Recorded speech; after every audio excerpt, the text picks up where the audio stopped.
About 400 years ago in England, the king decided that everyone in the land had to belong to the Church of England. And he was the head of that church.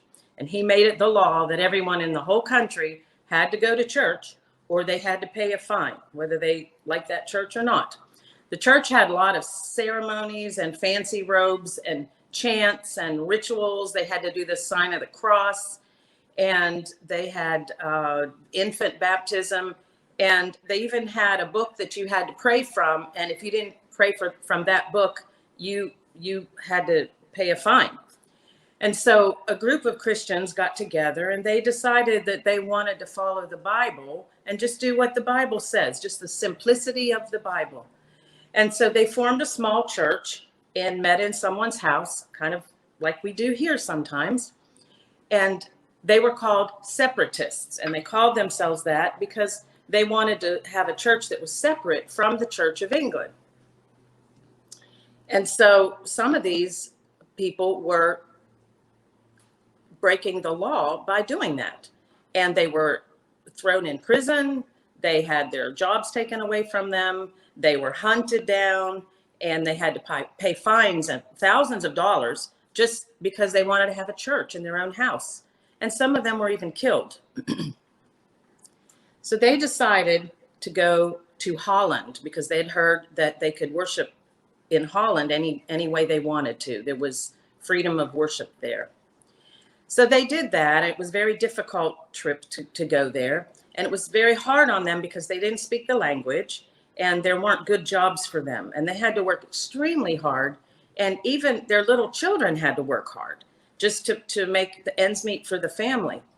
So they stayed there for 12 years. They did have religious freedom most of the time, but after a while, the King of England made a law where he could go and hunt them down even in Holland. And so they decided that they needed to go somewhere even further away from that. And since they were English, they knew there was a colony in America called Virginia. And they thought that would be a good place to go, where it would be just away from just the king and his soldiers, trying to catch them and put them in jail. So they thought they would go to America. Now, this was a little bit scary for them because they knew there were native peoples there, what we would call Indians. They were scared of them. They'd heard all kinds of scary stories. And they also didn't know if there was even fresh water there to drink or if they'd be able to find food. A lot of these people had never even been on a ship before, never even seen the ocean. And so that was really scary for them. But since life for them was so bad in Holland and in England, if they went back there, they felt that going to America was the best idea. And they trusted God to take care of them. So they turned to the Bible for guidance. They went to Proverbs 22:3, which says, "A prudent man," that's a wise man, "sees a plague coming, and he hides himself or he gets away from it. But the foolish just keep on going and continue with their lives, and then they get the punishment from it." So that means that the advice was to be a wise man and get away from evil if you can, and not suffer the consequences of it. So they also found another scripture. They looked in Ezra. And I think we're going to maybe go to that, Carlos. In Ezra 8:21 and 23, we don't have to read the whole thing, but Ezra says, "Then I proclaimed a fast, that we might humble ourselves before our God, to seek from him a safe journey for us, our little ones, and all our possessions." And let's go to verse 23. It says, "So we fasted and sought our God concerning this matter, and he listened to our entreaty," or what they were asking. So they got that example from the Bible. And so that's exactly what they did.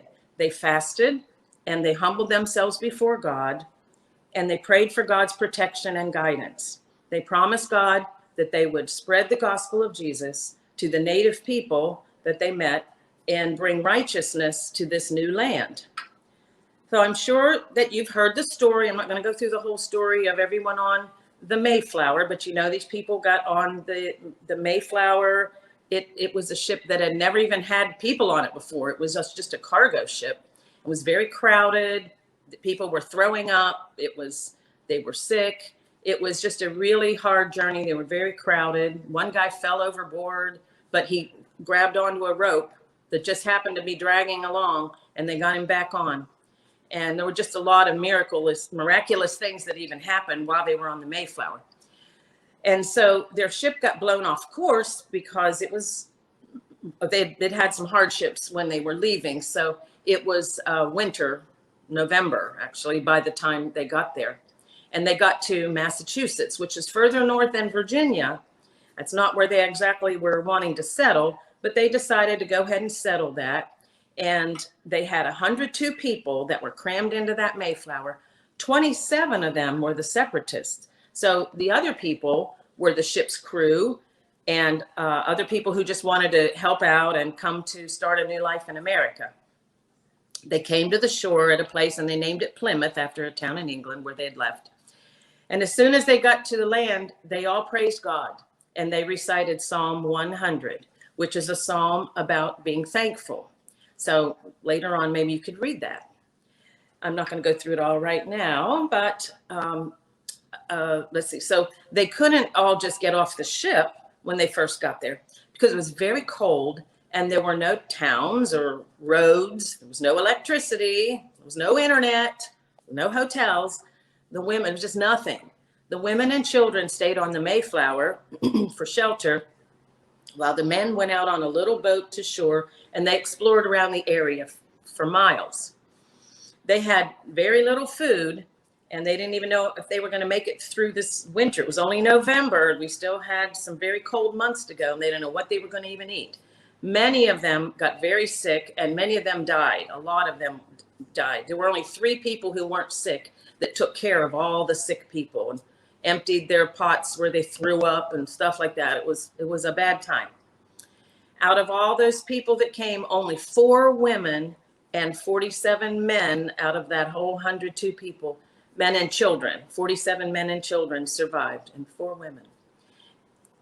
But they trusted in God, and they had faith that God would provide for them, and he did. The men were exploring around, found a place where there was an abandoned Indian village.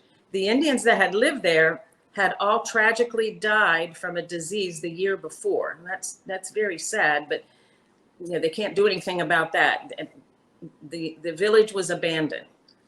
And the Indians' custom had been to store corn and beans and grain and other items in large baskets underground, about this big, about the size of a clothes basket. Oh, bigger than my hands can do. About the size of a large clothes basket.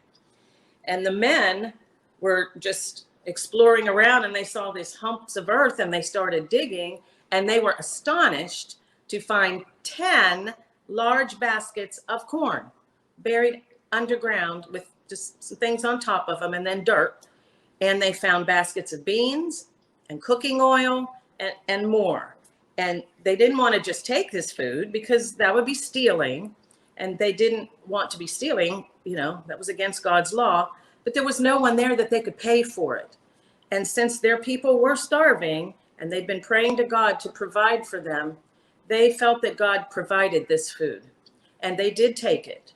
Later on, I want you to realize that later on, once they met up with several of the tribes of the Indians, they made friends with them, they traded with them, they paid back every single thing that they took. And you might hear some places that they didn't, but what I read from several sources is that they did pay it back. And it actually bothered them that they took stuff that wasn't theirs, but it kept them alive through the winter.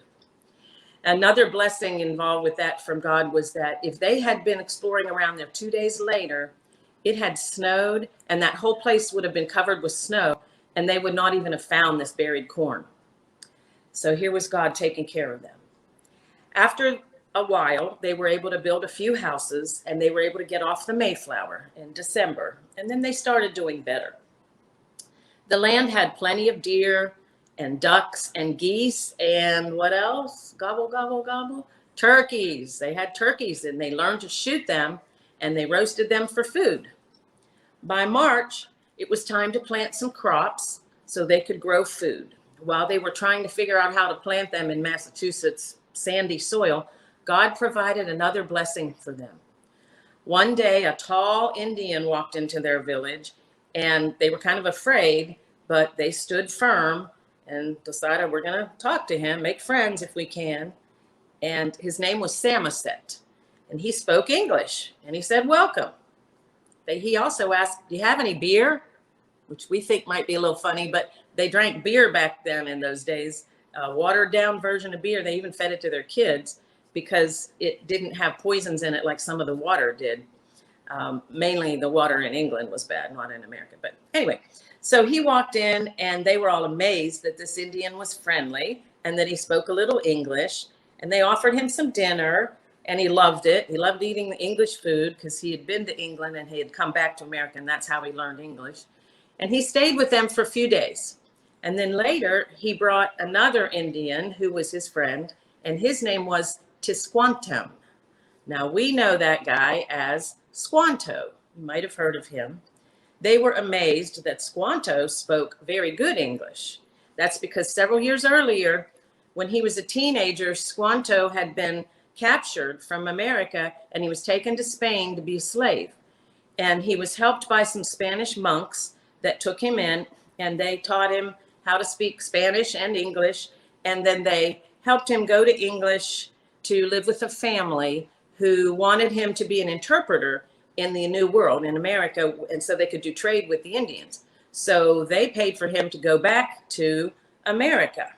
Now, he was very excited to go back to America. That's his home.